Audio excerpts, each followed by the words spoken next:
Bienvenue sur Livrissime. Aujourd'hui, nous parlerons du livre Les Fleurs du Mal, de Charles Baudelaire. À sa sortie, le livre Les Fleurs du Mal a été controversé, notamment à cause de son contenu jugé immoral, conduisant à un procès. Les Fleurs du Mal, écrit par Charles Baudelaire, c'est un peu comme un jardin mystérieux rempli de fleurs étranges et fascinantes. Les critiques modernes le considèrent comme précurseur du symbolisme et fondamental dans la transition vers la poésie moderne. Il a été interprété sous divers angles, existentialiste, romantique, symboliste. Imagine-toi en train de te promener dans ce jardin, où chaque fleur représente un poème différent. D'abord, Baudelaire, c'est un monsieur qui vivait à Paris il y a très longtemps, au XIXe siècle. C'était une époque où la ville changeait beaucoup, avec de nouveaux bâtiments et des machines partout. Mais Baudelaire ne voyait pas tout ça avec des yeux d'enfant émerveillé.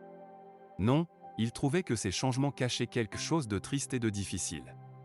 Dans son livre, il parle de beaucoup de sentiments compliqués, comme la tristesse, la solitude, et parfois même la colère. Il essaie de trouver du beau dans des choses qui semblent laides ou tristes au premier abord.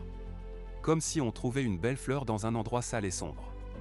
Il parle aussi de l'amour, mais pas comme dans les contes de fées. Son amour est plus compliqué, parfois douloureux. Il écrit sur des amours perdus, des rêves brisés, et même sur le côté sombre des villes. Mais attention, Les Fleurs du Mal, c'est pas seulement triste et sombre. Baudelaire, il aime aussi beaucoup la nature, la beauté et l'art. Il parle de la mer, du ciel, des étoiles et même des parfums. Il essaie de montrer que même dans les moments difficiles, on peut trouver des petites lueurs de beauté. Ce qui est spécial dans ce livre, c'est la façon dont Baudelaire écrit. Il utilise des mots d'une manière très particulière, comme un peintre qui mélange les couleurs pour créer une image unique. Ses poèmes sont comme des tableaux avec des mots. Il y a aussi des moments où il parle de choses un peu effrayantes ou bizarres. Comme dans les contes, il y a des histoires de fantômes, de sorcières et de monstres. Mais c'est sa manière à lui de montrer que la vie n'est pas toujours simple et claire. En lisant Les Fleurs du Mal, on voyage dans un monde plein d'émotions et d'images. C'est comme si Baudelaire nous prenait par la main pour nous montrer tout ce qu'il ressent et tout ce qu'il voit, même si parfois c'est un peu triste ou effrayant. En résumé, ce livre, c'est un peu comme une grande aventure à travers les sentiments et les pensées de Baudelaire. Chaque poème est une découverte, et même si certains sont difficiles à comprendre, ils sont tous là pour nous faire réfléchir et ressentir des choses nouvelles. C'est comme une exploration dans un jardin magique, où chaque fleur a une histoire à raconter. Les Fleurs du Mal abordent des thèmes comme la beauté, la décadence, l'érotisme, la mélancolie, la mort, et le spleen, une forme de mélancolie profonde.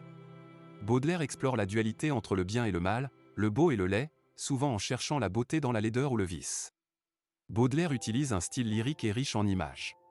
Son écriture est caractérisée par un rythme et une musicalité particulières. Le recueil est structuré en plusieurs sections thématiques, chacune explorant différentes facettes de ses thèmes centraux. L'utilisation de la symbolique et des métaphores est fréquente. Dans Les Fleurs du Mal, il n'y a pas de personnage au sens traditionnel, car il s'agit d'un recueil de poèmes. Cependant, le jeu lyrique, souvent perçu comme l'alter ego de Baudelaire, traverse divers états émotionnels et intellectuels. Le recueil est riche en symboles et références à la mythologie, à la culture et à l'art. Baudelaire s'inspire de figures mythologiques, de la nature, de la ville, Paris, et de concepts philosophiques pour construire ses images et ses thèmes. Les Fleurs du Mal a eu un impact considérable sur la poésie française et mondiale. À sa sortie, il a suscité scandale et admiration. Aujourd'hui, il est reconnu comme une œuvre majeure de la littérature, étudié et admiré pour son innovation stylistique et thématique. Les messages contenus dans cet ouvrage sont complexes. Baudelaire invite à une réflexion sur la condition humaine, sur les contradictions de l'âme et sur la recherche de la beauté dans un monde imparfait. Il incite à reconnaître la dualité de l'existence, entre spleen et idéal. Voilà, c'était une plongée dans Les Fleurs du Mal. J'espère que ce résumé a suscité encore plus d'intérêt pour cette œuvre. Quel livre souhaites-tu voir dans les prochains résumés à aborder? N'hésite pas à me le dire en commentaire. À bientôt.